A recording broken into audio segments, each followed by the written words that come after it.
Good evening, everyone, and welcome to Knoll. I could use up all the time we have this evening in introducing Jon, and I've kind of been very, very rigorous about my editing, too rigorous perhaps, but I'll leave it to Jon to introduce himself as well through his work. But I'll say that he has an extraordinary career, a protege of Andre Cortez, 70 years plus of being a photographer. Rather than my own feeble praise, I offer you an excerpt from the introduction to the book that accompanied an exhibition of his work in the Netherlands back in 2005 by the poet Corinne Robbins, who wrote, "Jon Naar is an artist, photographer with a lifetime of photographs behind him. He is a photographer of compositions that transform the streets of cities, the marks, the graffiti on trains, and walls into an aesthetic experience. Photography can simply be evidence of what was once there, a record of place and change. But Jon Naar's pictures go further. The minute they exist, they reverberate and change upon reflection, upon that second and third look. Instead of holding us to the quick glance, his pictures stop us in our tracks and require the viewer to stop and look long and enter into the photographer's unique sense of time and place, into, as it were, the era of his sensibility." How extraordinary that a photographer with that kind of talent merged that talent with the amazing work produced by Knoll over its history and the incredible designer Massimo Vignelli, about whom Jon will speak about this evening. He had one quote that I just thought was so striking. I'll leave it as the last word.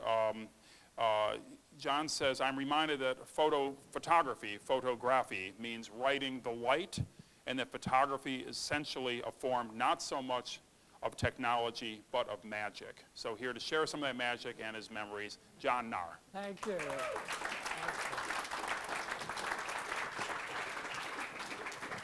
Great to see you. I'd like to start off with a question. How many of you were here, not here, but at Knoll downtown when we had two other sessions with Massimo, one on graffiti and another one on design? Oh, not that many. Interesting. Yes. Okay. I'm going to show 20 or so photographs of mine quickly. My attention span is relatively short, both in looking at and in showing photographs and artwork. So I'm just going to go ahead. I don't mind being interrupted, but we will come back, I'm sure, to revisit some of these pictures as the evening progresses. But we do want to make it a conversation. So that will, I hope, involve you all. Okay.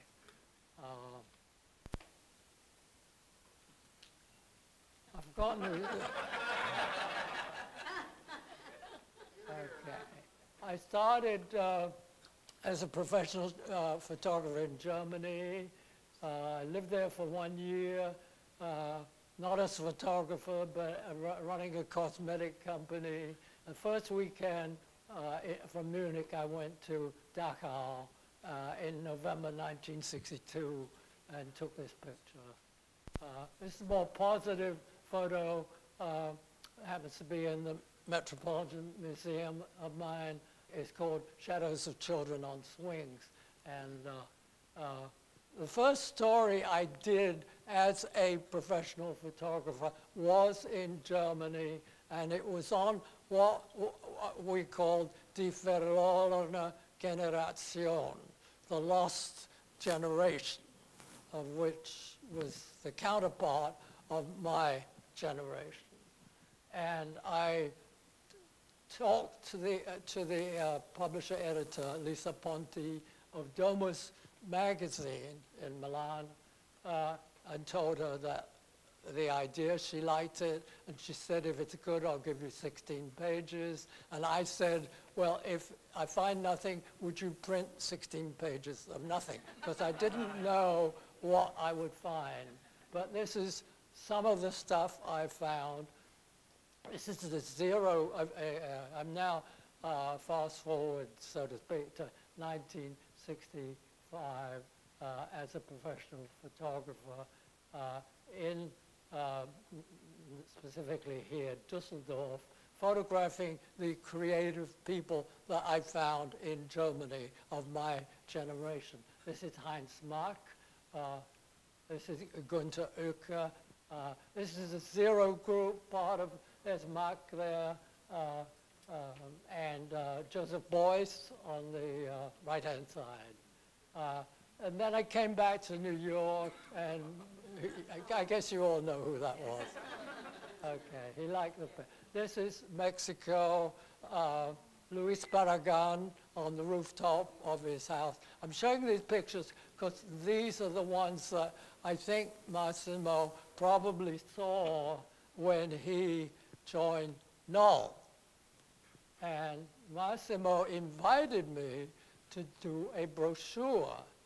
And I came up with the idea that is the Pollock chair. Our furniture is ready before your office is even finished, which I thought was a pretty good idea. Massimo liked the idea.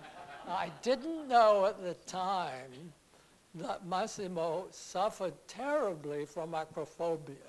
And this is on the 32nd floor of an unfinished skyscraper, and we trundled up in this outside elevator system. Poor Massimo was sort of shaking and trembling. And we got up there, and these construction workers were there, and I did have an assistant, but I thought I'll put the construction workers in the picture. Seemed kind of, and you can see where it is. And Massimo loved the picture, showed it to Bobby Cadwallader, who was, Jeff Osbourne will correct me, I thought he was president of Knoll at that time. In any event, Cadwallader rejected my first effort for Knoll, said it's messy. So, well, yes and no. Anyhow, I was ready to say, F you, you know.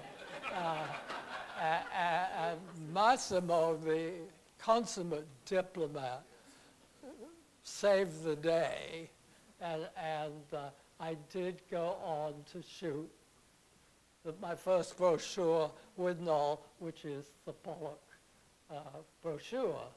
And after that ride in the elevator, the interesting thing happened to me was that Massimo seemed to prefer me to go off and take my own pictures.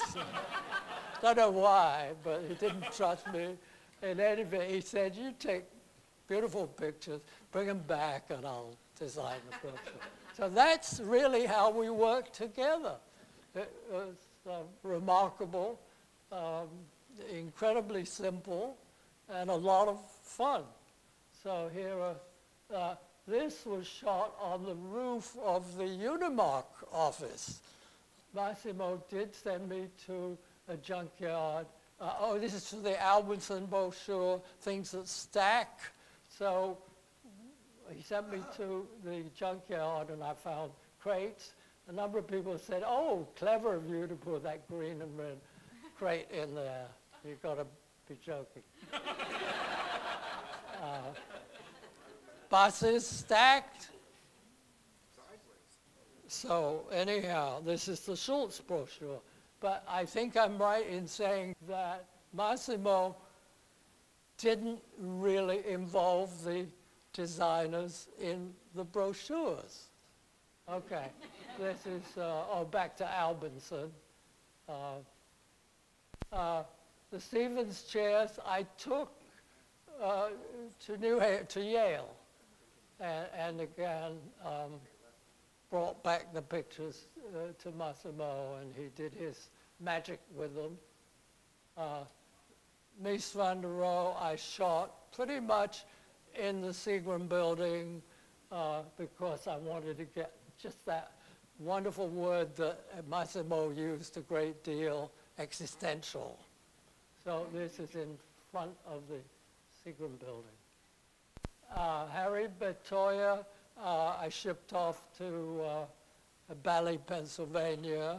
I spent the preceding evening having dinner with Harry, and he said, I don't care what you do with those chairs as long as you don't interrupt my work.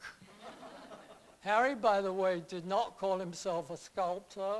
He called himself a metal worker by profession. And so I, with my assistant's help, I put all the chairs there, and he went on working. And he liked the picture very much, especially I did have this idea for the cover from the factory in East Greenville, and I saw, you know, the bicycle wire being assembled for the chairs, and Harry was generous enough to call it a masterpiece. So, Breuer was an interesting story I won't go into again, we can talk later, but the evening before I photographed him, I went up with an assistant who was an architect who wanted to meet Breuer, Loiko as he was called, and I, you know, again put the chairs in different places. The next morning I came in and Loiko says to me, I see like everybody else you redesigned my house. This, by the way, is the Francesca chair being used properly by Francesca Breuer. So very happy to have taken that picture existentially again. And that is the end of my presentation.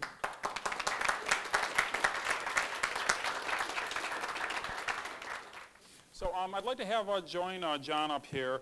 A few people that John's already indicated are in the audience. Dick Schultz, could you please join us up here? Half a century designing outdoor furniture and other furniture. First at Knoll as an assistant to Harry Bertoia, and since 1972 on his own. The 66 Leisure Collection, the pedal coffee table, still in production remarkably. Thank you for joining us, Dick. Also mentioned repeatedly by Jon, and the guy who can explain it all, give us all the actual facts, Jeff Osbourne, joining Knoll as a young man, 1967 in Michigan, and clawed his way up the ladder. Director of Marketing in 1970, Vice President of Design from 76 to 86, and then finally design consultant, ubiquitous and inescapably brilliant design consultant since then. And finally, to serve as a moderator of the conversation, to make sure none of these people talk too long, not that they would do that, is Suzanne Stephens, who you know as a deputy editor of Architectural Record. She's been a writer, editor, and critic, knows almost everyone on this stage, and certainly knew Massimo quite well, who was a collaborator with Architectural Record for years. I invite her to join us as well. Suzanne, take it away. Jeffrey Osbourne, you, yes, you were there when Massimo first came along in 1967 with Cadwallader, right? Yep. And so you were in, you met him later. Can you describe that background and then go into how Massimo and Leila designed the chair, the handkerchief chair, and how you were involved in all that? Okay, that's a real... Okay, it's a big chunk. Okay. And maybe I'll lean. Right. It works. Okay, I'll try to silence. I grew up in Michigan, and when I was a junior in college, Knoll asked me to work for them. So I began following Knoll in 65, 66. Massimo was retained in 66 with Unimark to make it a real international graphics program, and Massimo ran Unimark in New York.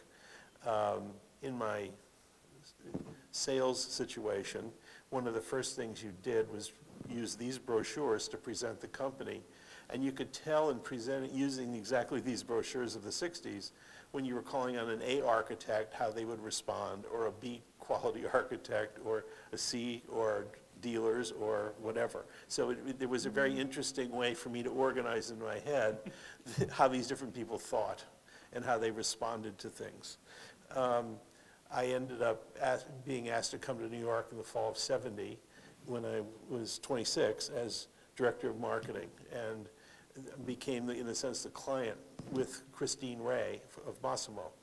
The person we should really talk about in all of this was a woman, Christine Ray, who had been the liaison for Florence Knoll after she sold the company to design development, to all, and she organized the public relations, the graphics. She's the one that had the relationship with Herbert Matter, and as the graphic designer and the photographer, did the public relations, and had a great relationship with Massimo. And she wrote a piece in Graphice that organized this whole group of information. I have a copy of it here. You should really kind of look up eventually, that organizes this. The difficulty with working with Massimo was that you had to be really succinct in those first 2-3 sentences that you said, because he would instantly start designing. And if you misspoke, he would, be done. And you just said, that isn't what I would meant. But he rarely backed up. So it was always this kind of tricky, get your head in the right place before you start talking situation. I happen to live on 62nd Street, so the office, Unimart, was down the block from me. So we had a friendship that continued after they started Vignelli Associates, and then came back to the same space with Vignelli Associates. He, beside doing the kind of slick brochures of the 60s, he eventually switched to doing tabloids in the mid-70s for Skyline as a magazine. The Knoll brochures became print, and they're very informal and quite the opposite. So I have examples of them here if anyone wants to see them. By the mid-80s, they had designed a chair, but actually there was a guy, Dave Law, who was the I guess vice president of design or whatever, did much more of the product side of it. It was really Dave that really had designed the chair. So I insisted at product introduction that Dave Law's name go on it along with Massimo and Leila's. And it's the handkerchief chair, which is still in production today. My quick with Dave was I had met him in Michigan with one of the other things you did besides using brochures to present was change Pollock chair bases. The original chair, all the casters were glued on, and if you broke one, you had to take the base off, throw it away, and put a new base on. So I changed Dave Law's chair early on when he was working on the Ford account before he ever came to New York. Okay, terrific. Now, you had a long history with Knoll, starting in 1951, and your wife had been at Knoll in 1950? Yes. And so then you must have met Massimo coming down the pike. So Bobby Kevlar and Bobby asked me if I would go with him. We went around the city looking at graphic design firms to replace Herbert. And we went to Unimark, which was Massimo's firm. And everybody in this large room was wearing a white doctor's coat. There was no color in the room. Massimo gave us a little presentation of things that he had been doing.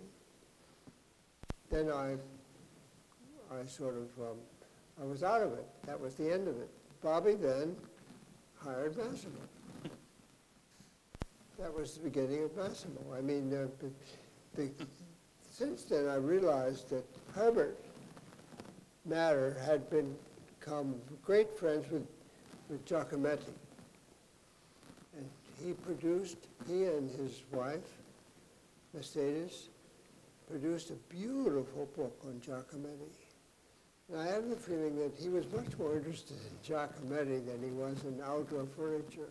I mean, I've never understood, I admired his work greatly, but the work he did for me, or not for me, but for my chairs, was a big disappointment, but gave us Massimo.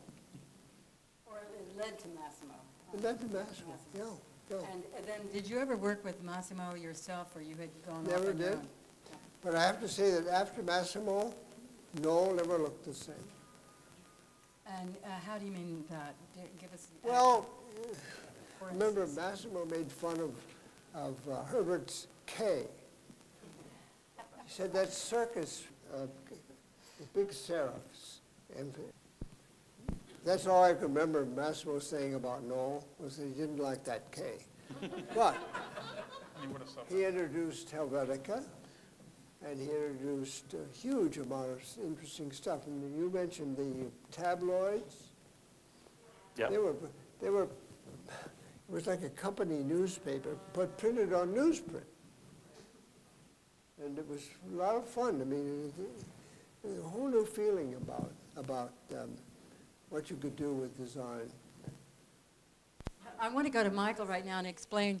You have to explain how you arrived at Vignelli's office, and then your fond memories of Skyline, and then go on to Pentagram.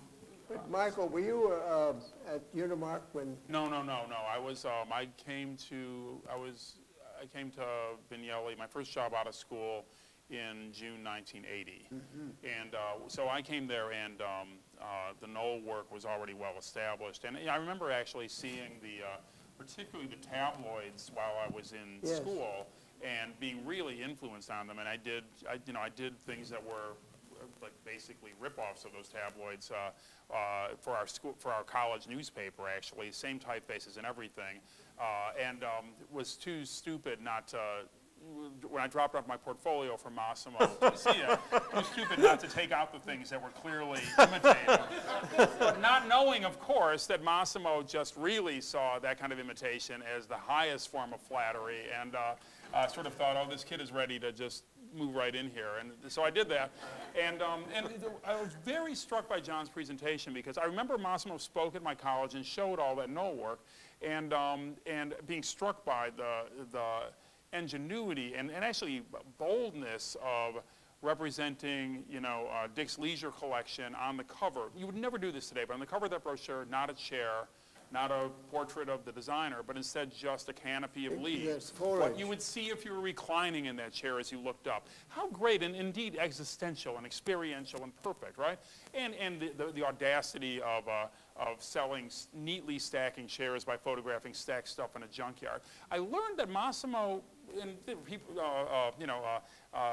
Yoshi and Beatrice, other people who know Massimo, I think would corroborate this.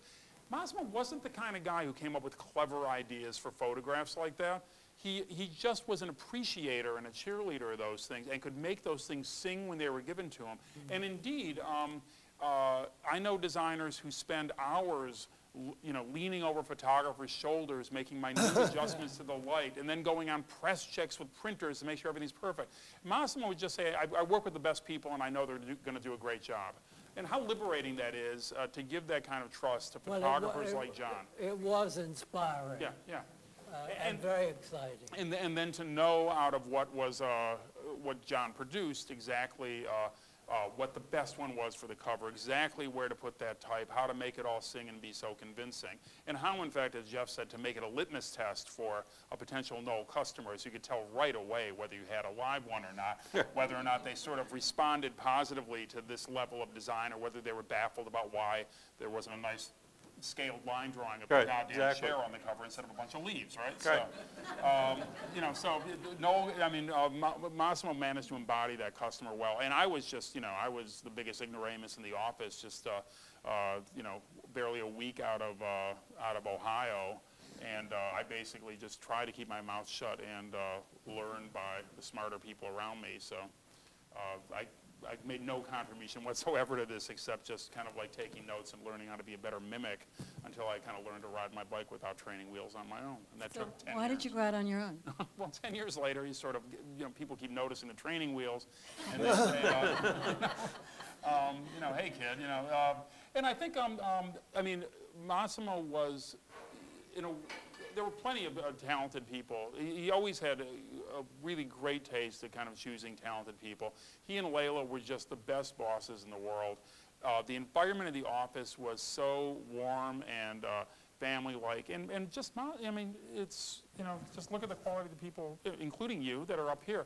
It was like he had just great taste in collaborators. So you could just sit there and be sure that the best photographers, the best writers, the best printers, the best clients would be all around you. And so that, every friend that I had who had moved to New York at the same time I did, got a second job and a third job and a fourth job, and I was still you know, working for Massimo and happy about it.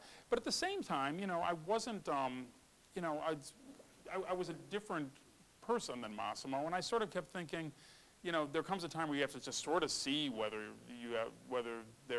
whether you're capable of doing something on your own. And I made this calculation. I'm not good at math, but my wife, who actually is an MBA, said, you know, as of today, you've now been working for Massimo for 1/3 of the time you've been alive. And she didn't say that as a threat or as a warning or contemptuously or congratulations. She didn't give me a cake. But I sort of like thought, well, it's either, this is like, either it's going to be like now or forever, you know. And so I sort of started thinking about other things to do. I was used to working in a larger group, so the prospect of opening an office on my own had lost its appeal, you know. And I happened to kind of make some friends with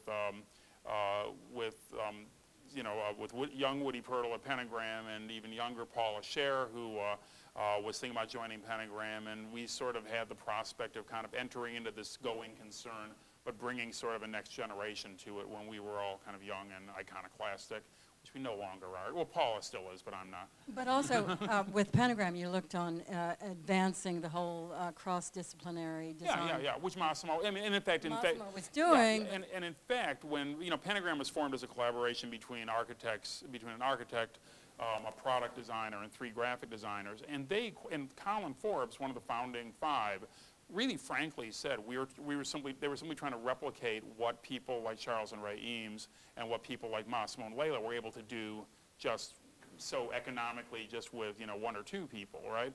But they didn't have any illusions about having that sort of cross-disciplinary talent, so the idea of bringing them all together in different personas in the same office was one of the motivators for the founding originally. I always saw Knoll as an editor, and I think that's what you're describing with Massimo. The way, you know, this is the important thing to run an office, to have somebody who knows what good is. And in those days, you know, architectural offices, design offices in this country, nobody had credit except the guys whose name was on the door. Nobody. When I left Knoll, I was known for several designs. So I didn't have any trouble going to another company and knocking on the door, and they said, oh, and they knew who I was. But that was something very rare in those days, that you got your name on the products you worked on. And you know, I would just add to what Dick said. You know, Jeff mentioned Christine Ray, who was exactly one of those kind of people. Was a great editor, had a fantastic eye, and she had an office at Vignelli Associates when I started there in 1980. And I remember thinking, you know, I know what Massimo and Layla do. They're designers, they run this place, and me and all the other designers there, what we do is, you know, we help them design things. And then there was, you know, Laura Hillier, who's the office manager, and a receptionist, and these other people who sort of helped out. Then there was this mysterious person, Christine Ray, and what she did was unfathomable to me. I couldn't figure out what she did. And it took me years before I realized that in our profession, if you do creative work, nothing gets done without someone like Christine Ray around. Someone who, like Dick said, can see what's good and make sure that that is protected as it moves through the process. She sat in all the meetings that I had with Shu, working on my outdoor furniture. Christine Ray was there, and she kept notes. She could make drawings. She was an incredible diarist, in a sense. Well, she was the liaison for Knoll. Yeah, she was really great. All through the 60s. I think that that this is something that we don't understand enough about this kind of work. That you have to find good people and leave them alone. I remember I worked on this outdoor furniture. Now, outdoor furniture meant tubular aluminum, okay, with straps across. And I showed her the work I was doing, which was cast aluminum, which involved form. As Errol Saarinen said, he was a form giver. Well, you're a form giver if you're working with a plastic material like cast aluminum. What's the shape going to be? And she said, I'll never forget what she said. She said, I guess we're old enough to use, we don't have to use tubing anymore. That was her comment on the whole thing. We're old enough, we don't have to use tubing anymore. And Jeff, speaking of women, Yes. Layla, how did Massimo and Layla work together and maybe on the furniture at Knoll, and how did, Michael, you could explain her role too. Well, I mean, Layla was an architect and had a real opinion about product design. Massimo really is a graphic designer, so there was that kind of rub. They shared everything, but she had real opinions about interiors and interior architecture, and that was also her practice sort of independently and all. And part of that was deciding what furniture, various furniture companies approached her to do product design as an extension of their image. So that was true of Poltrona Frau and a number of companies they worked for, which were more her clients than their clients. And so was the Knoll approach to her or to Massimo or to both at the same time? Well, in '83, long after he had been doing the graphics. It was really Dave Law that came up with the idea of this chair. The handkerchief. Of a handkerchief chair. And so it was a case that we all did. I mean, I was the client, but they really they had designed it independent of Knoll and brought it to me, which is unusual for Knoll to do that. Normally we would talk to someone and we would then have something designed, you know, out of conversation. In this case, that was not the case. They arrived on your doorstep and With said. a virtual chair. With a chair. Yeah. Okay. You have a question? I wonder if anyone on the panel would want to comment on how Massimo's style or working process helped to create in you a catalyst for your own process, your own work. He published a whole list of tenets that he believed in, and there was a real rigor. So almost regardless of what the circumstance was, he would apply this rigor to it. And it was with Knoll, I mean, he developed a grid so that everything that was in print or whatever had to fall within the grid. So he didn't have to rethink everything every time he sat down to design. So he had really organized the design process for him around his standards. Is that a simple statement? It is, but I think it's absolutely accurate, but it's not really the truth. Right. You know, I mean, Massimo's famous for the rigor and the grids and everything, but that isn't what fueled, that isn't. Until he wanted to change it. Yeah. No, I mean, he just was able to bring this extraordinary enthusiasm and passion to every moment where he was actually involved in the design process. I was more cynical and worn out as a 23-year-old when I got there than he was on, you know, the Friday I saw him before the Tuesday he died. He Right. had more passion, more enthusiasm that day than I had the day I started working at Vignelli Associates so long before. And that was really what did it. He sort of was he just made, he had the ability to make simple things seem like magic. He had the ability to just take, to work with such, the same way that a sleight of hand artist does these simple things and you can't figure out, you know, it's a simple grid and a simple thing and it just all lines up and then suddenly turns into this amazing thing and you can't quite figure out how he did it, you know?